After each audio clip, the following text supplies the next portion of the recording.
참 좋은 날입니다. 성령님께서 오늘도 여러분의 신년 가운데 은혜와 평강으로 함께 해주시기를 주님의 이름으로 축복합니다. 오늘은 우리가 여호와의 절기 네 번째 시간으로 들어가기를 원합니다.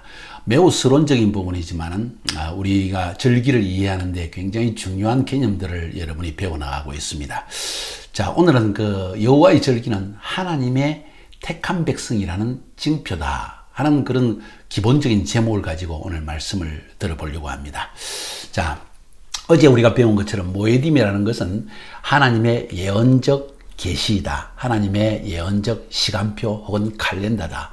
하나님의 백성들이 함께 모여서 하나님이 미래에 하실 구속의 위대한 일들을 미리 알고 또 그것을 위해서 우리 자신을 준비하고 총 리허설, 총 연습을 하고 또 그날에 올 하나님의 축제의 기쁨을 미리 기뻐하고 즐거워하는 축제를 가지는 것이 모에딤이라는 이야기를 들었습니다. 그러면서 안식일이 가장 첫 번째 모에딤, 절기의 중요한 기초적인 것이다. 매주마다 우리는 하나님께서 예비하신 재창조의 날, 완전한 구속의 날, 다시 말해서 출애굽과 하나님의 창조를 기념하는 것이 바로 이 제7일째 드리는 안식일이다. 그래서 안식일은 매우 중요하다는 개념을 여러분에게 말씀드렸습니다. 자, 오늘 레위기 23장 4절부터 시작해서 마지막 절까지 해서는 나머지 절기가 무엇인가, 안식일이 가장 기본 절기이고 그 다음에 7가지 절기를 이야기합니다. 그 7가지 절기는 크게 세 시즌으로 나눠져 있습니다. 봄절기와 가을절기, 그 중간에 초여름에 하나의 절기가 끼어져 있습니다. 봄절기가 3개, 가을절기가 3개, 그리고 그 가운데 있는 초여름의 절기가 1개가 끼어져 있습니다. 그 봄절기는 우리가 잘 알고 있는 유월절, 무교절, 초실절, 이 3가지가 일주일 만에 한꺼번에 일어납니다. 봄절기 하나에. 그 다음에 초여름절기는 초실절로부터 50일째가 되는, 그래서 오순, 순은 10이란 이야기죠. 그래서 오순이니까 50이죠. 50일째 되는 날 오순절, 우리가 잘 아는 성령이 강림하신 날, 그날 또 축제를 해라. 그 뒤에 이제 티슈리월 1일, 유대 원력으로 7월 1일에 나팔절을 시작해서 약 3주간에 걸쳐서 장막절이 벌어집니다. 3가지 축제가 벌어집니다. 절기가 벌어집니다. 그것이 나팔절, 대속제일, 그리고 초막절 혹은 장막절. 이렇게 가을절기도 3주 만에 3개의 절기가 한꺼번에 겹친다는 이야기입니다. 자, 그렇게 보니까 7개의 절기지만은 3번만 예루살렘에 가면 그 절기를 지킬 수 있다는 거예요. 그래서 하나님께서 이스라엘 백성에게 성인 남자들은 반드시 1년에 3차례 내 앞에 와서 자신을 보이라. 그 말은 하나님의 성전에 와서 예물을 드리고 하나님의 절기를 지키면서 하나님께서 미래에 하실 일들을 미리 파악하고 알아야 된다.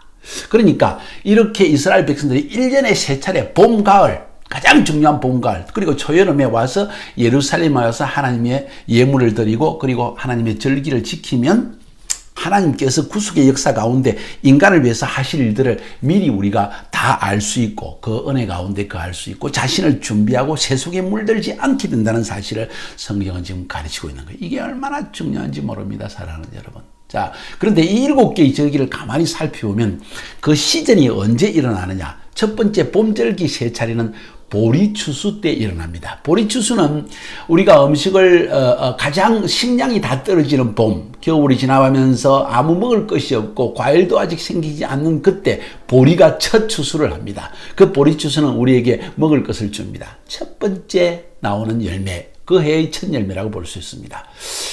그래서 초실절은 예수님이 부활하신 날인데, 유월절은 예수님이 십자가에 우리를 위해서 어린 양의 피를 흘린 날이고, 무교절은 그 모든 죄에서 우리가 사함을 받았다는 것을 기념하는 날이고, 그리고 초실절은 바로 예수님이 부활하신 부활의 첫 열매라는 말이 나옵니다. 첫 열매, 첫 추수라는 것입니다. 그래서 이 봄절기 3개는 모두 이 첫 추수의 시즌에 일어난다. 두 번째, 초여름에 일어나는 오순절의 절기는 언제 일어나요? 밀추수 때 일어납니다. 밀추수는 바로 빵을 만드는 원료이기도 합니다. 그래서 우리 삶의 식량의 주 원료가 되는, 주 재료가 되는 것이 바로 밀입니다. 그래서 이 밀은 큰 추수를 의미합니다. 대추수를 의미합니다. 이 말은 영혼의 추수가 그때, 예수님은 첫 부활의 추수의 열매이고, 이 오순절이 되었을 때 성령이 딱 임하게 되니까 큰 추수가, 영혼의 추수가 일어난다는 거예요. 베드로가 성령을 받자마자 3번 부인했던, 예수님을 부인했던 베드로가 보세요. 3,000명을 하루아침에 구원하고 마는 위대한 역사가 나타나지 않습니까? 대추수가 그때부터 시작되는 겁니다. 그리고 가을 추수는 무슨 추수이냐? 포도의 추수입니다. 포도의 수확기입니다. 우리 한국어로 하면 추석이라고 말해요. 추석의 시즌과 거의 맞아 들어갑니다. 왜? 추석이 월력이니까, 달을 중심으로 이루어지니까 거의 맞아 들어갑니다. 자, 그렇게 해서 이 가을 추수는 포도 추수인데, 포도라는 것은 한번 생각해 보면 어린 양의 피를 상징하기도 하고, 또 사람이 하나님의 심판을 받아서 흘리는 피라고도 표현할 수 있습니다. 그것이 다 포함되어 있는, 내포되어 있는 의미입니다. 그래서 이 마지막 추수는 하나님이 마지막 때 인간을 대심판하실, 포도주 즙들을 밟아서 심판하시듯이, 피를 흘리듯 심판하시듯이 심판하시는 그때 이전에 올 큰 추수를 우리에게 미리 상징하는 것입니다. 자, 그렇게 해서 이 세계의 시즌에 일어나는 7개의 절기는 하나님이 우리 인간을 구원하기 위해서 하시는 그 예언적인 일들을 미리 계시해 주신 것이라는 거예요. 그러니까 이 7개의 절기, 그리고 안식일만 지켜도 하나님의 위대한 창조와 구원의 계획이 그 안에 다 들어있다는 거예요. 그러니까 우리가 이 절기를 지켜야 될까요? 말아야 될까요? 적어도 알아야 될 필요가 있지 않을까요?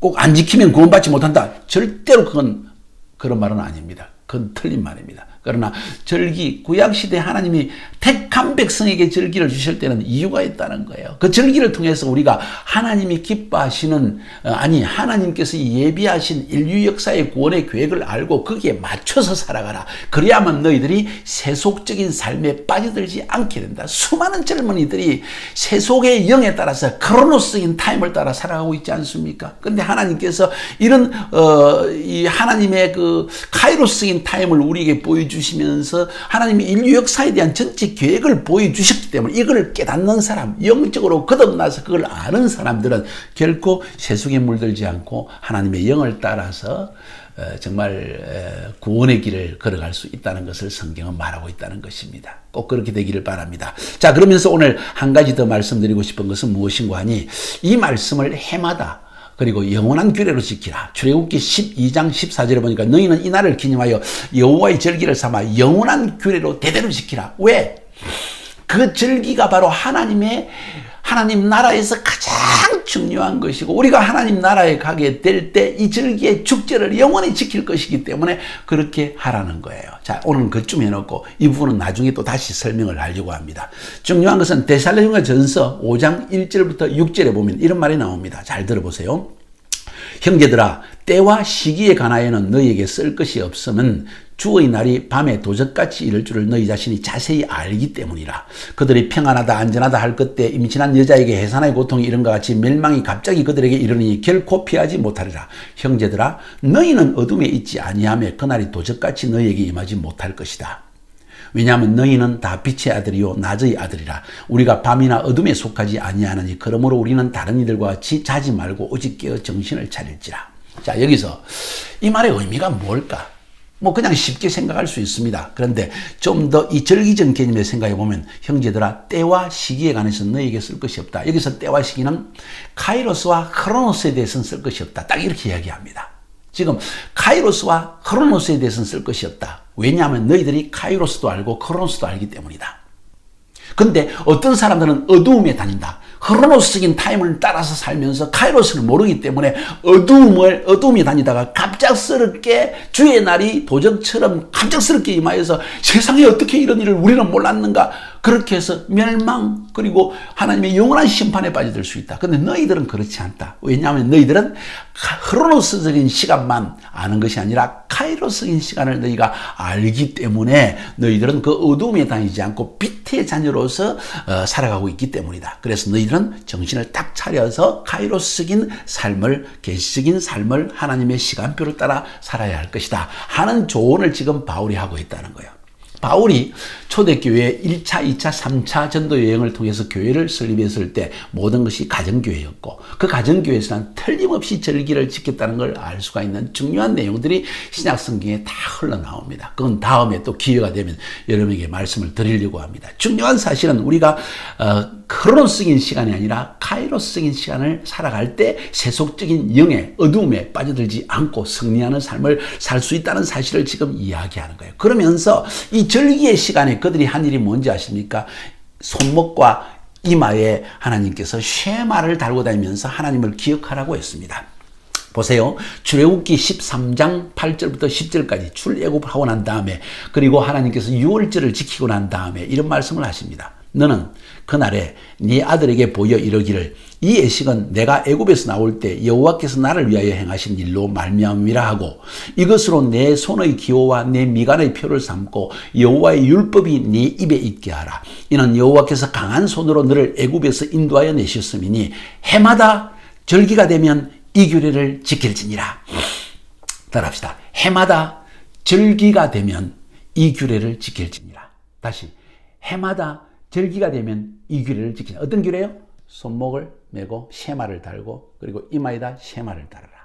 똑같은 말씀을 신명기 6장 4절부터 9절에서 이스라엘아 들으라. 우리 하나님 여호와는 오직 유일한 여호와시니 너는 마음을 다하고 성품을 다하고 힘을 다하여 네 하나님 여호와를 사랑하라. 오늘날 내가 네게 명하는 이 말씀을 너는 마음에 새기고 내 자녀에게 부지런히 가르치며 집에 앉았을 때든지 길에 행할 때든지 누웠을 때든지 일어날 때든지 이 말씀을 강론할 것이며 너는 또 이것을 네 손목에 메어 기호를 삼으며 내 미간에 붙여 포를 삼고 또 내 집 문설주와 바깥문에 기록할지니라. 이스라엘에 가면 호텔마다 방마다 다 이게 붙여져 있습니다. 뭡니까? 쉐마라고 합니다. 쉐마 이스라엘 아도나이 엘로헤이누. 여호와는 한 분 하나님이시다. 우리의 하나님이시다. 이스라엘아 들어라 하는 그 쉐마를 손목에 그리고 여기에다가 딱 붙여놓은 이것은 표입니다. 무슨 표입니까? 하나님의 백성이 되었다는 표입니다. 근데 신기한 것은 사단도 적 그리스도도 자기의 사람들을 이마에 인치게 합니다. 손목에 인치게 합니다. 그것이 계시록 13장 16절부터 19절까지입니다. 사단도 흉내를 낸다는 거예요. 그가 모든 자, 곧 작은 자나 큰 자나 부자나 가난한 자나 자유인이나 종들에게 그 오른손이나 이마에 표를 받게 하고 누구든지 이 표를 가진 자 외에는 매매를 못하게 하니 이 표는 곧 짐승의 이름이나 그 이름의 수라. 지혜가 여기 있으니 총명한 자는 그 짐승의 수를 세어보라. 그것은 사람의 수니 그 수는 666이니라. 자, 여기에서 사단이 하나님의 백성을 흉내내어서 자기의 사람들에게 인치는 것인데 오른손이나 이마에 표를 받게 하고 이것이 없으면 매매도 못하게 한다. 병원도 못 가게 될걸요. 자, 그것이 짐승의 표라는 것입니다. 우리는 하나님의 표를 지니며 살 것인가 짐승의 표를 지니며 살 것인가. 크로노스적인 시간을 따라 살면서 세속적인 삶에 물들어서 짐승의 표를 받을 것인가 아니면 카이로스적인 시간을 따라 살면서 하나님의 시간표를 알고 하나님의 쉐마를 붙이며 살 것인가. 여러분의 선택 아니겠습니까? 너무나 중요한 말씀 아니겠어요? 여러분 다음 시간에 또 계속적으로 절기에 대해서 배웁시다. 개봉박도 여러분을 사랑합니다. 주의 음성에 귀를 기울이시고 정신 차리며 세속을 이기며 살아갑시다.